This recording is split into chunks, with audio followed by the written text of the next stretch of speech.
কুদরত কাকে বলে, ক্ষমতা কাকে বলে। আমার রব ইব্রাহিমকে বাঁচাবেন। আজরের দিলে মহব্বত সঞ্চার দিয়ে দিলেন। আজর করল কি, ইব্রাহিমকে পাহাড়ের গুহাতে লুকিয়ে রাখলো। একটু ছেলে বড় হয়েছে, চলাফেরার মতো হয়েছে, কথা বলার মতো। এমন সময় আব্বা তার সন্তানকে সেই পাহাড় থেকে আনছে। আব্বার আঙুল ধরে ইব্রাহিম হাঁটছেন। ইব্রাহিমের প্রথম প্রশ্ন, ছোট ছোট ছেলে লুতুব লুতুব কথাতে আব্বা মাকে প্রশ্ন করে, আব্বা এটা কি, ওটা কি? ইব্রাহিম বলে উঠলেন, আব্বা মাথার উপরে বিশাল একটা জিনিস দেখি, এটা কি? বলে, এটা আসমান। যেটা হাঁটছি এটা কি? না, এটা জমিন। যেটা আমাকে আলো দেয় ওটা কে? না সূর্য। এটা প্রবাহমানটা কি? এর নাম নদী। ইব্রাহিম প্রশ্ন করে যায়, আজর উত্তর দিয়ে যায়। এক সময় ইব্রাহিমের মুখ থেকে বের হয়ে গেল, আব্বা জান, এ বিশাল আসমান আর এ বিশাল জমিনকে কে বানিয়েছে? সেটা কে? সে কোন এমন একজন যে বিশাল আসমান আর জমিন বানিয়েছেন? আজরের মনের নিয়ত, আমি নমরুদকে দেখাবো আর ছেলেকে বলবো, বাবা ইনি হলেন আমাদের মাবুদ। তখন বলছে, বাবা তুমি চুপ করো, এ আসমান জমিনের মালিকের কাছে তোমাকে নিয়ে যাওয়া হবে। যখন আজর নিয়ে গেলেন ছেলেকে, নমরুদকে দেখালেন, এটাই আমাদের মাবুদ, আসমানের মালিক, জমিনের মালিক। ইব্রাহিমের প্রশ্ন এসে গেল, আব্বা জান ওকেই বা কে বানিয়েছে? এই কথাতে আরো জটিলতা বেড়ে গেল। তা আমার রব বলছেন, মুমিন যে হবে একবার আসমানের দিকে তাকিয়ে দেখবে আমি আসমানটা কেমন করে সাজিয়েছি। আল্লাহ সূরা তাবারাকাল্লাযী মুলকের মধ্যে বলছেন, কি বলছেন?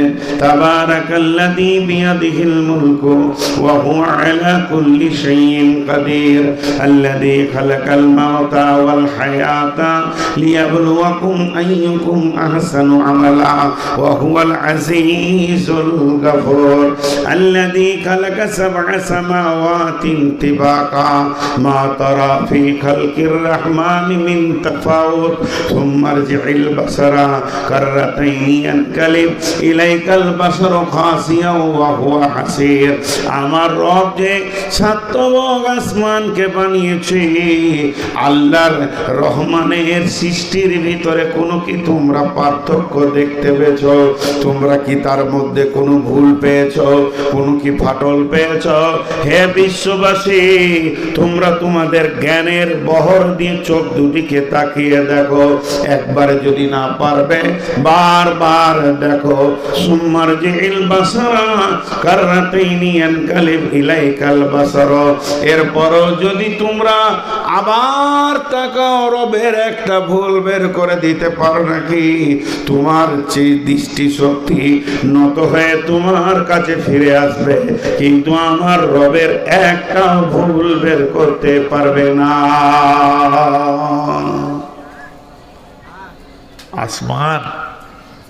আসমানে কি আছে যদি এটা দিয়ে শুরু করি, সময় নষ্ট হবে, আমি যাচ্ছি না, এবার জমিনে আসছি। আসমান থেকে জমিনে আসছি। আসমানে কি আছে? আল্লাহ তাবারাক ওয়া তাআলা সূর্যকে রেখেছেন, চন্দ্রকে রেখেছেন।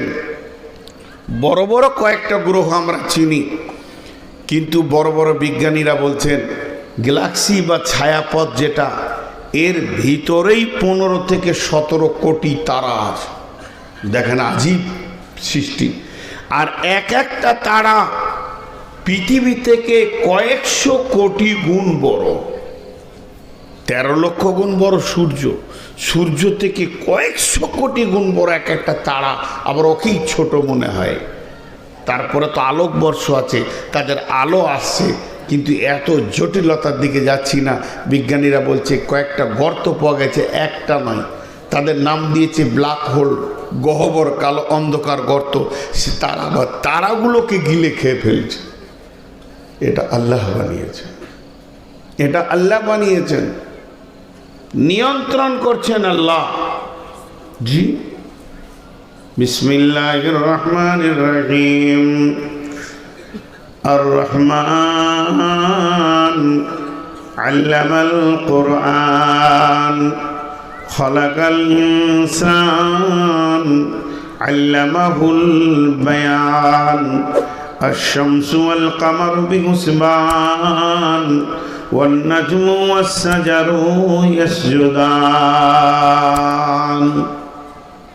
আবার আল্লাহ বলছেন ওয়াস সামাই ওয়াত তারিক ওয়া মা আদরাকা মাত তারিক আন-নাজমুস সাকিব। রাত্রিতে আসা যাওয়া করে, চিনো কি তাকে সেটাকে? হে নবী, তোমাকে কি জানানো হয়েছে যে রাত্রিতে আসা যাওয়া করে সেটাকে? সেটা হলো প্রজ্বলিত তারা। তাহলে একটা কথা বলি, আমাদের এখানে রোড তৈরি করা হয়েছে, আপনার হাটপাড়া রোডগুলো ঢালাই লেগেছে, এতে পাথর আছে, রড আছে, সিমেন্ট আছে, বালি আছে, তারপরে রোডটা হয়েছে। আপনি চলে যান, মেন রোডগুলো পিচ লেগেছে, পাথর লেগেছে। কিন্তু জেনেলেন ভাসমান আকাশে হাজার হাজার রোড আছে। আপনার কলকাতা থেকে জেদ্দা রোড আলাদা, কলকাতা থেকে দুবাইয়ের রুট আলাদা, কলকাতা থেকে মুম্বাইয়ের রুট আলাদা, মুম্বাই যাওয়ার রুট আলাদা, আসার রুট আলাদা। এইভাবে যতগুলো প্লেন উড়ান দিচ্ছে প্রতিদিন কয়েক হাজার, তারা নিজের নিজের রোডে ধরছে। তাহলে এগুলো যেমন রোড আছে, আমার রব কালাম পাকের মধ্যে বলছেন তারা যতগুলি আছে, হাজার কোটি তারা আছে, সূর্য আছে এবং চাঁদ আছে, সকলেই নিজের কক্ষপথে ধরছে এবং তারা গতিশীল আছে। তাদেরকে যে রাস্তা আমি ধরিয়ে দিয়েছি, এতটুকু রাস্তা ব্যতিক্রম করে না। আল্লাহ তাবারাক ওয়া তাআলা বলছেন ওয়াস সামাই ওয়াত তারিক ওয়া মা আদরাকা মাত তারিকুন নাজমুস সাকিব ইন কুল্লু নাফসিন লাম্মা আলাইহা হাফিজ ফালিয়ানজুরিল ইনসানু মিম্মা খুলিকা মিম্মা ইনদাফিক ইয়াখরুজু মিন বাইনিস সুলবি ওয়াত তারাইব ইন্নাহু আলা রাজিহি লাকাদির ইয়াওমা তুবলাস সারাইর ওয়াস সামাই যাতির রাজঈ ওয়াল আরদি যাতিস সাদঈ। এমন কি আসমানগুলো নিজের গতিতে একটা জায়গায় তারা রয়েছে, জমিনও নিজের গতিতে রয়েছে। একটা মানুষের ওজন কত, তার থেকে পৃথিবীর ওজন কত, তার থেকে সূর্যের ওজন কত, তার থেকে আপনার কিনা তারার ওজন কত। এত বড় বড় তারাগুলি, তারা আল্লাহর হুকুমের বাইরে এক সেকেন্ড যায় না, নিজের গতিতে আল্লাহর হুকুমে যাচ্ছে। কিন্তু হে মানুষ, তুমি কত বড় বেঈমান, মাত্র 30-40 কেজি বডি নিয়ে আল্লাহকে মানো না। তোমার দেওয়া যে কক্ষপথ দেওয়া হয়েছে, সেটাকে তুমি অতিক্রম করে তুমি তাকে না মেনে অন্য লাইনে চলো। এর জন্য আমার আল্লাহ বলছে, হে আমার গোলামের দল, একবার আসমানে চলে যা, যে তারাগুলোকে জিজ্ঞেস কর তোদের জন্ম কত বছর আগে হয়েছে। তারাগুলো বলবে আমরা কয়েকশো বিলিয়ন কোটি বছর আগে জন্ম নিয়েছি। বলে এখনো তো আছিস? বলে আছি। বলে এতদিন যে তোরা দৌড়ছিস কক্ষপথে, যেখানে আল্লাহ তোকে যে রাস্তায় চলতে বলেছে, একদিনও কি এক সেকেন্ড আল্লাহর হুকুমের বাইরে চলেছিস? সূর্য বলবে না, চন্দ্র বলবে না, পুল্লট বলবে না, ভূত বলবে না, আমরা আল্লাহর দেওয়ার পথের বাইরে পদস্খলন করিনি।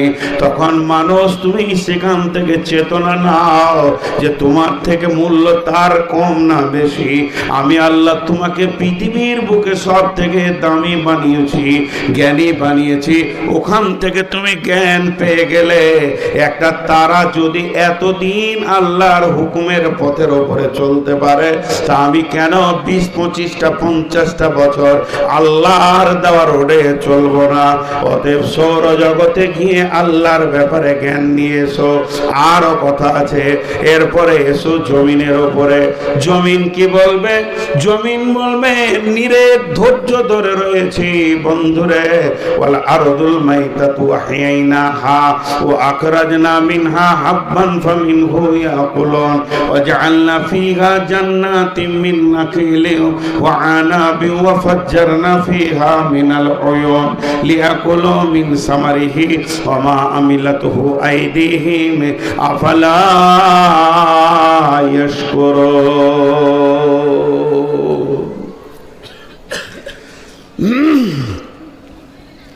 জি ভাই, মা বোন আমার, পৃথিবীর সব আল্লাহর হুকুমে গতিশীল, শুধু মানুষ আল্লাহর হুকুমের বাইরে গতিশীল।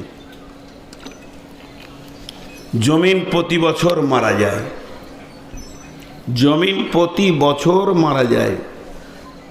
আমার আল্লাহ বলেন ওয়াল আরদুল মাইতাতু আহইনাহা, আমি তাকে আবার জীবিত করি।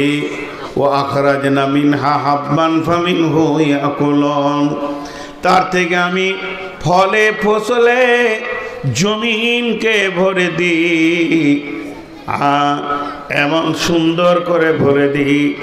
আর সেই জমিন ফলে ফুলে যখন মাটির ডালিটা ভরে যায়, তার থেকে তুমি খাও। শুধু জমিনে আমি ফসল দিই না, একই মাটিতে ফসল ফলে অম্ল তিক্ত ঝাল, সেই মাটিরই উপাদান সাদা বেগুনি লাল। এই জমিনটাকে আমি ফলে ফুলে তোমাকে ভরে দিয়েছি, তুমি খেছো, তোমার পশু খেছে। শুধু তাই নয়, একটি ভেবে দেখো, একই মাটি, মাটিটা কিন্তু দুই নয়। এমনি করে মাটিটা হাত দিয়ে দেখো কোন জিনিস দিয়ে আল্লাহ বানিয়েছেন, কতটা সোডিয়াম, কতটা ফসফরাস, কতটা আর কিছু, কতটা জোর, কতটা সার, এটাকে আল্লাহ বানিয়েছেন। এর ভিতরে আপনি যা দেবেন রিটার্ন দেবে। আল্লাহ বলছে একবার ভাব, এর ভিতরে আখকে ভরে দে, এর ভিতরে নিমের আঁটি ভরে দে, এর ভিতরে মরিচের বিচন ভরে দে, এর ভিতরে আপনার কিনা আমরা বিচন ভরে দে। আমরা যখন ফলন হবে টক তো টক, তেঁতুল টক, আখ মিষ্টি, আম মিষ্টি। এর ভিতরে নিমের আঁটি থেকে তুই যখন খাবি তো তিতা, কালমিক হবে তিতা। আবার মরিচকে দিবি তো ঝাল। তাহলে একই মাটি, এর ভিতরে কোন কারিশমা আছে? একই মাটির রস, একই মাটির জল, একই মাটির ফরফরাস। আমি রব কত কারিশমা দিয়ে এটাকে বানিয়েছি। এই মাটিতে যদি পটলের লতকে ভরে দাও, এই মাটিতে যদি তুমি বাঁশকে গেড়ে দাও, এই মাটিতে যদি তুমি আপনার কিনা আখকে গেড়ে দাও, তার গাছ হয়ে যাবে, রিটার্ন দিয়ে দেবে তোমাকে। কিন্তু তুমি কি ভেবে দেখো না, এই মাটিটা এত মজবুত, যদি একটা লোহার রডকে ভরে দাও, 2 বছর পর তার আর অস্তিত্ব বলে কিছুই থাকবে না, তাকে তিলে তিলে খেয়ে নেবে। শুধু তাই নয়, এই মোর হাতে কোদাল ধরিয়া কঠিন মাটির তলে গাড়িয়া দিয়েছি কত সোনা মুখ নয় চোখের জলে। মাটির ভিতরে কি কারিশমা ভরে রেখেছি। দাদা গেল, দাদি গেল, নানা গেল, নানি গেল, আব্বা গেল, মা গেল, পুঁতে দিলাম, খেয়ে নিল, মিটে গেল, হাড় হাড্ডিও পর্যন্ত খুঁজে পাওয়া যাচ্ছে না। তাহলে হে মাটি, তোমাকে কে বানিয়েছে? আমার রব বলছেন আমি মাটির ডালিখানা শুকনো থাকে ফলে ফুলে ভরে দিই। শুধু তাই নয়, ফিল্টার করা পানি মাটির নিচে থেকে তুমি তোলো এবং সেটাকে তুমি পান করো। এবার পান করার পর তোমরা এত বেঈমান, আফালা ইয়াশকুরুন, তোমাদের জবানে কি একবার বের হয় না আলহামদুলিল্লাহ? আমরা জ্ঞানী না আমরা বোকা? বোকা শব্দটা কেউ নেবে না। আমার বুদ্ধি নাই, আমার হুঁশ নাই, এটা কেউ শুনতে চাইবে না। সারা আসমান জগতে গিয়ে খবর নিয়ে এসো তার আল্লাহর হুকুমে আছে। আর জমিন তোমার সাথে আজও বেঈমানি করেনি। ধান, গম, আনাজ, ফল, আম, মৌসুমি দিতেই আছে, সেগুলো খাও। খেয়ে পেট ভরে, কিন্তু মুখ দিয়ে শুকরিয়া বের হয় না। তুমি কেমন জ্ঞানী? এবার চলেন 3 নম্বর হলো রাত। ও আগতাশা লাইলাহা, আল্লাহ বলছেন আমি রাতকে ঢেকে দিয়েছি আন্ধার দিয়ে। ও আগতাশা লাইলাহা ওয়াজআলনাল লাইলা লিবাসা, রাতকে তোমাদের জন্য লিবাস করেছি, এই রাত তোমাদের লিবাসের কাজে লাগে। ওয়াজআলনান নাহারা মাআশা, আমি তোমাদের জন্য দিনকে বানিয়েছি রুজি তল্লাশের জন্য। চলে যান কামরূপ এক্সপ্রেস, কয়টা সময়? কামরূপের টাইম হচ্ছে রাত্রি 11:20। জঙ্গিপুর স্টেশনে এসে কোথায় যাবে? সে যাবে আপনার কিনা ডিব্রুটিগড়। আপনি 11টার সময় পৌঁছে গেলেন, 11:20, এখনো হাতে 20 মিনিট আছে। পাইচারি করছেন, মাইকে শব্দ উঠলো যে কামরূপ 1 নম্বর প্ল্যাটফর্মে আসছে। এটা আপনার শোনার আকাঙ্ক্ষা ছিল, কিন্তু স্টেশন মাস্টার বলছে ভাই কামরূপটা আজকে 3 ঘন্টা বিলম্বে চলছে। অতএব যারা কামরূপের প্যাসেঞ্জার, তোমরা 3 ঘন্টা এখনো বসে থাকো, কিছু করার নাই। এত ব্রেন, এত বুদ্ধি, এত কম্পিউটার, এত স্টেশন মাস্টার, প্রতি মাসে কয়েক লক্ষ টাকা তাদেরকে বেতন দেওয়া হচ্ছে। এই রেল লাইনের ওপরে কটা রেলকে মাত্র ঠিক টাইমে চালাতে পারছে না। আর আমার রব বলছে হে জ্ঞানী ব্যক্তির দল, তোরা একবার ভেবে দেখ, যেদিন থেকে সূর্য উঠছে আর ডুবছে, আরবি মাসের হিসাব করে দেখে নিবি। মুহররম মাসের 10 তারিখটা তুই লিখে রেখে দে ডায়েরিতে, আর একবার দেখে নে সূর্যটা কয়টার সময় ডুবছে। প্রতি বছরে ওই একই টাইমে 1 সেকেন্ড আগে পিছে করবে না, উঠবে আর ডুববে। যদি আমি 3 ঘন্টা সূর্যটাকে বিলম্ব করে দিই একদিন, যে আজকে সূর্য লেটে চলছে, ঠিক টাইমে পৌঁছাবে না। হে জ্ঞানী ব্যক্তি, কখন তুমি ফ্যাক্টরি খুলবে, কখন তুমি স্কুল খুলবে, কখন তুমি কলেজ খুলবে, কখন তুমি কাজে যাবে, মাদ্রাসায় ক্লাস কখন শুরু হবে? অতএব আমি রব যেদিন থেকে পৃথিবীকে বানিয়েছি, আমার চলাফেরা রাত্রি এবং দিন গোটাটাই অ্যাকুরেটি টাইমে রেখেছি।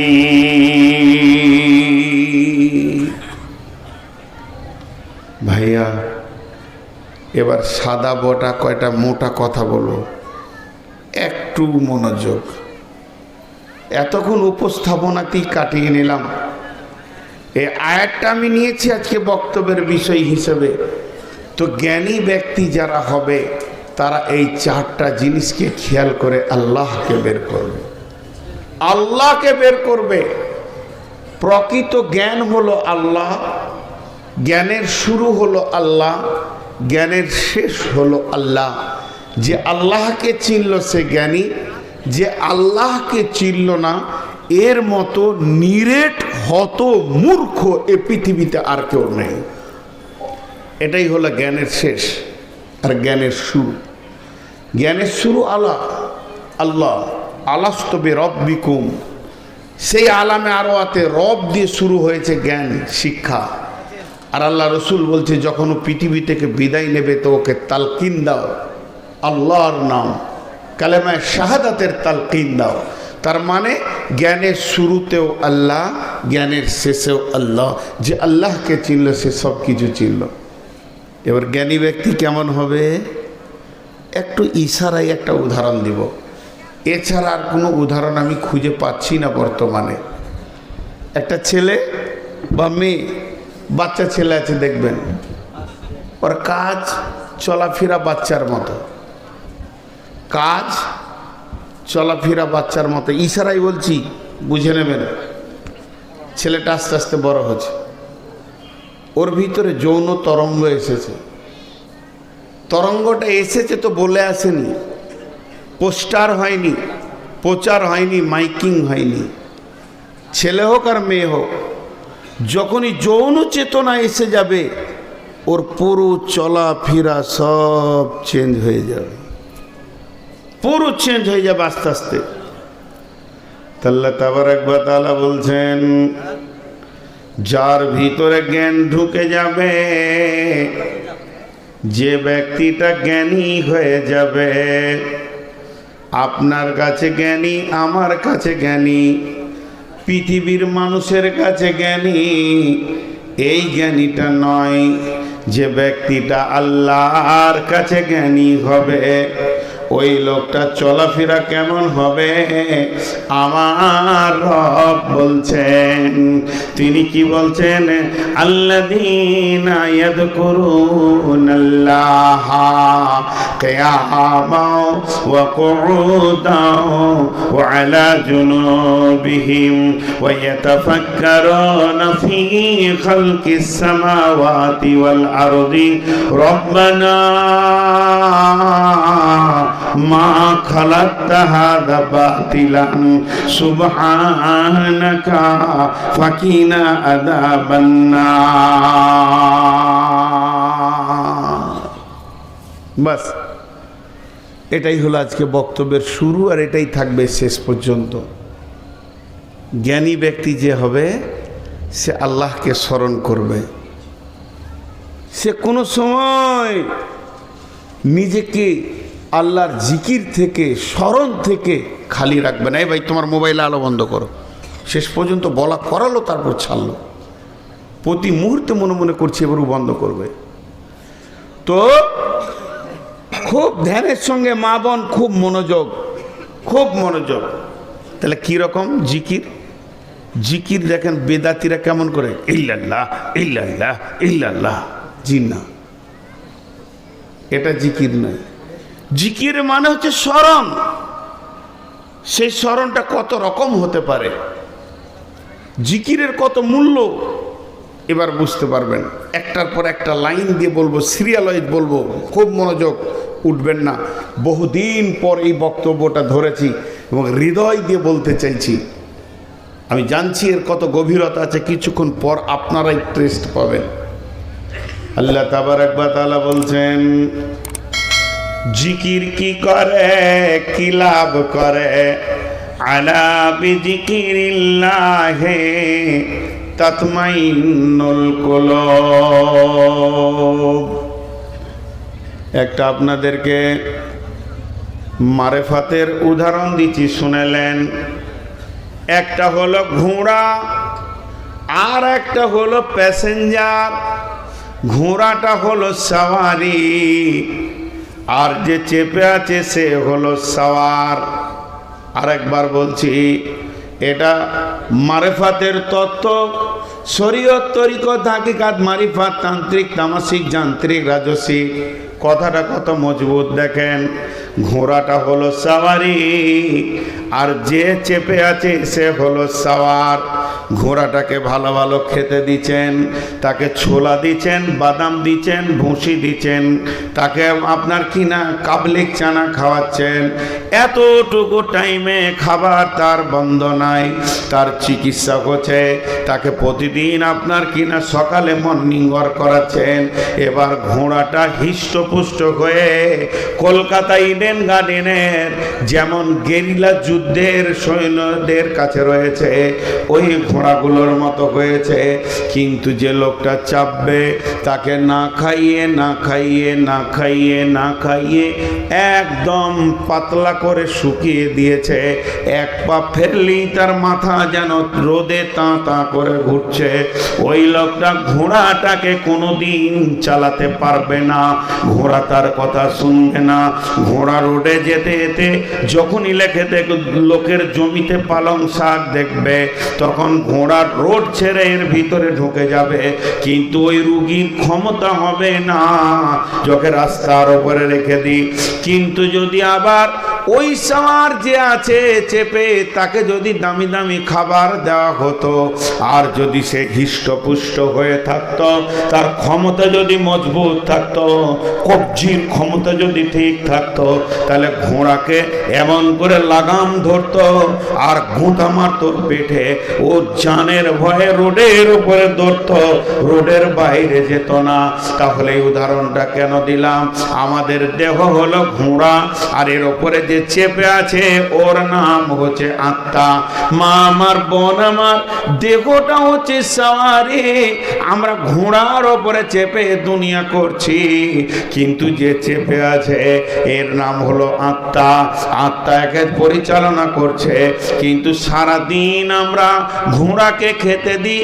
সকালে উঠে রুটি, ভাজি, সবজি, মাছ, মাংস, দুপুরে মাছ, মাংস, কোল্ড ড্রিঙ্কস, কেক, তারপর আবার বিকালে আপনার কিনা বার্গার, আর কিছু চাউমিন, আবার কিছু এরকম মোগলাই করে আবার কোল্ড ড্রিঙ্কস, রাতেও খাবার দিই।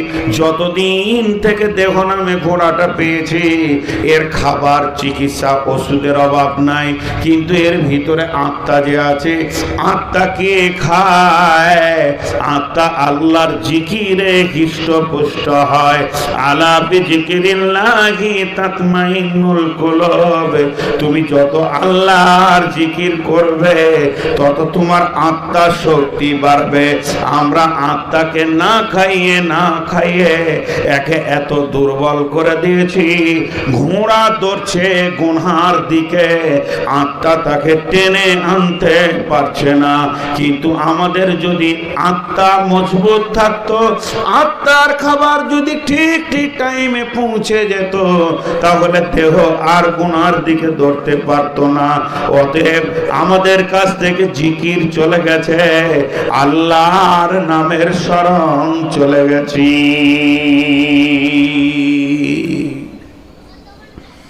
জিকির কেমন করে করবেন?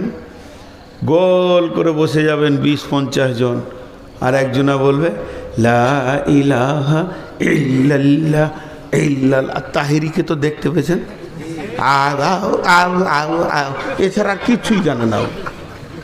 কয়েকটা জায়গায় আমরা বাংলাদেশে যাই, ও হানফি তো এক জায়গায় হয় না, অতি ওর দাম কত। জি, এটা জিকির নয়। এবার জিকিরের সুরাতগুলো আপনাদেরকে দেখাচ্ছি, পাওয়ারগুলো শেষ দিকে বলবো কত পাওয়ার আছে। ভাইরা আমার, আপনাকে হুকুম করা মানে গুনাহ। এটা একটা জিকির, এটা গোটাটাই একটা জিকির। আল্লাহ কোরআনে বলেছেন বিসমিল্লাহ। সকল একবার জোরে বলি, এটাও তো জিকির। বিসমিল্লাহির রহমানির রহিম। আপনারা বলেছেন না, আমি মিথ্যা বলিনি, না বললাম তো মিথ্যা বলিনি। এতগুলো লোক বিসমিল্লাহ বলবেন, এটা তো জিকির। ইসমে আজম কাকে বলে? ইসমে আজম কাকে বলে? আমি আছি কেন, বিয়ে পড়াবে? ও বাড়িতে খুঁজছিল, তাই ভালো। যারে বাপ আর খুঁজতে হবে না। আব্দুর রাকিব কে আছে, যাও গো, খুঁজছে রে বাবা। আজীব ব্যাপার। গতকালকে আবার বলছে মাইকে বলে দেন তো অমুকের স্ত্রী অমুকে খুঁজছে না। এগুলো কি মাইকে বলে রে বা? এত রাতে বউ স্বামীকে খুঁজছে, কত ভেজাল আসছে। আল্লাহ তাবারক ওয়া তাআলা বলছেন, সকলে একবার মহব্বতের সঙ্গে বলে বিসমিল্লাহির রহমানির রহিম। ইসমে আজম কাকে বলে? বিসমিল্লাহটা ইসমে আজম। পৃথিবীতে বিসমিল্লাহ যত ব্যবহার হয় অন্য কিছু হয় না। খাও বিসমিল্লাহ, দাও বিসমিল্লাহ, লাও বিসমিল্লাহ, চরু বিসমিল্লাহ, শুরুতে বিসমিল্লাহ, কোরআনে বিসমিল্লাহ, যে কোনো কাজ করবে বিসমিল্লাহ।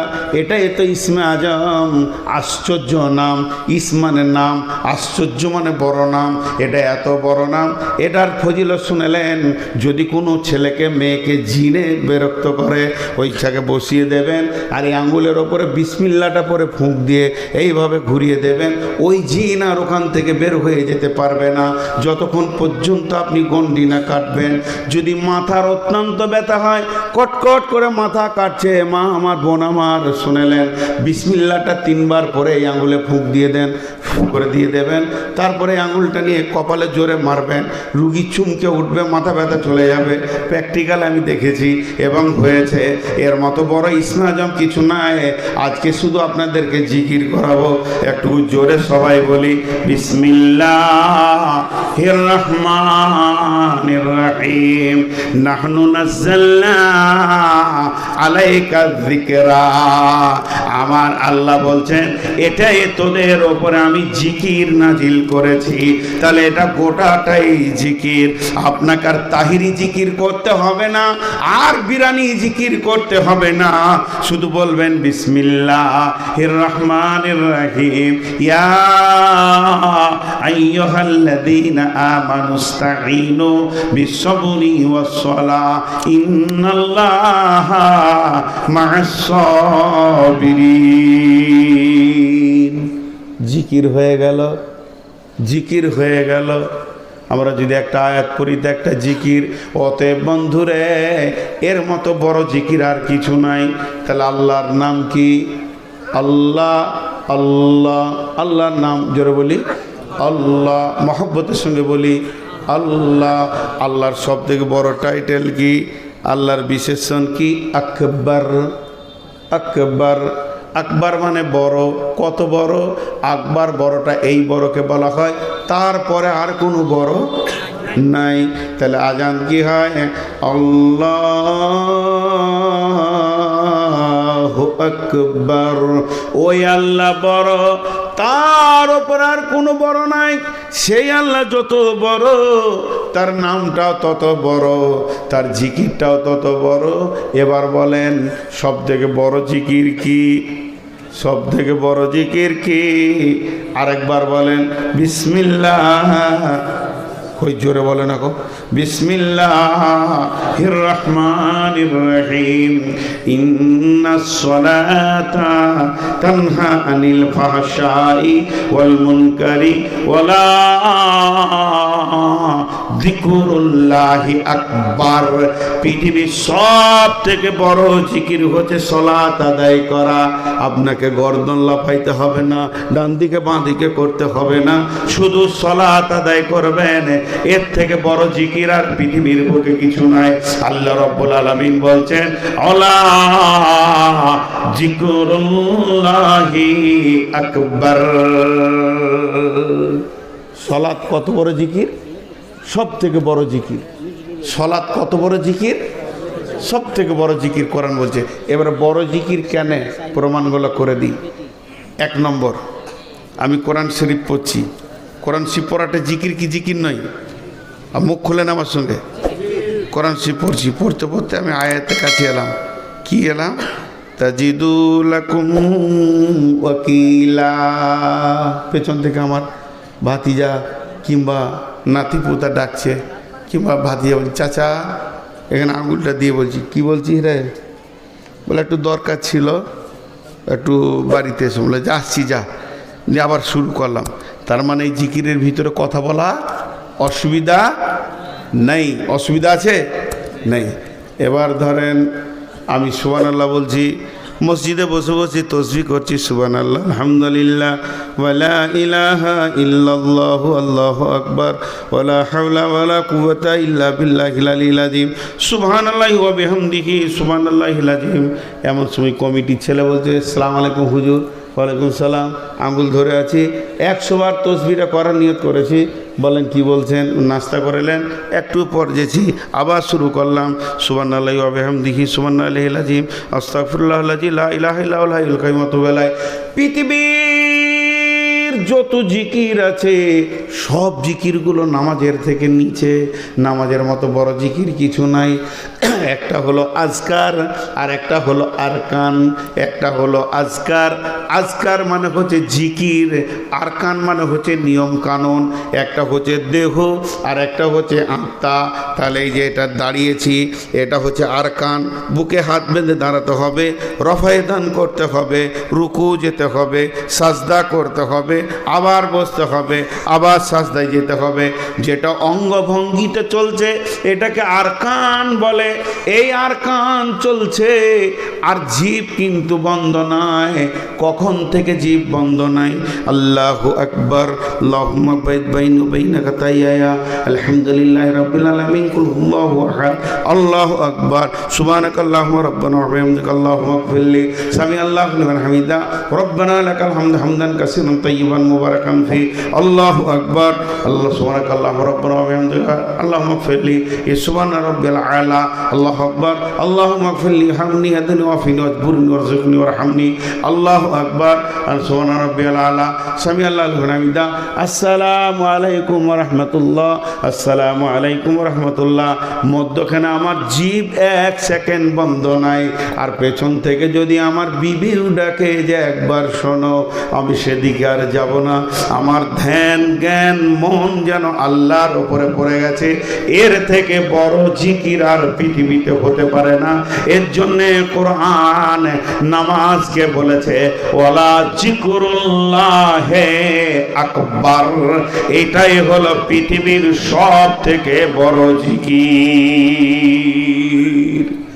লোক খালি বলে আইলা হাদিসেরা জিকির করে না। আইলা হাদিসেরা জিকির করে না, তোরাই খালি করিস গর্দনটাকে হিলিয়ে দিয়ে। হ্যাঁ, জিকির কাকে বলে আইলা হাদিসের কাছে এসে তোদেরকে শিখতে হবে।